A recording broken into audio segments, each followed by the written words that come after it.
one of the things we'll have to live with now is that we've got a new government.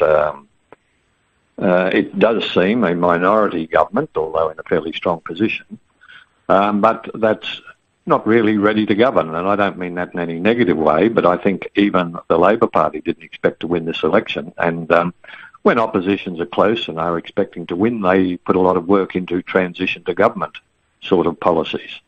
So the big concern, I think, and speaking on behalf of the business community, is a period of paralysis when very little gets done while the government works itself and how to take itself forward. And there's a lot of inexperienced people there that will have important roles to play. And I've often said this: the one game, the very important game in this country in a democracy, is being a minister, and nobody tells you how to do it. There's no how-to manuals, there's no schools, there's no courses.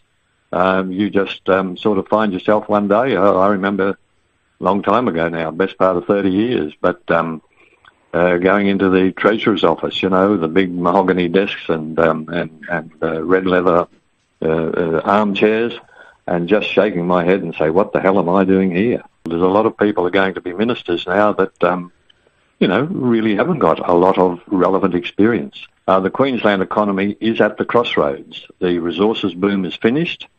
Which way are we going to move? And the last thing we need in this state is a confidence shock.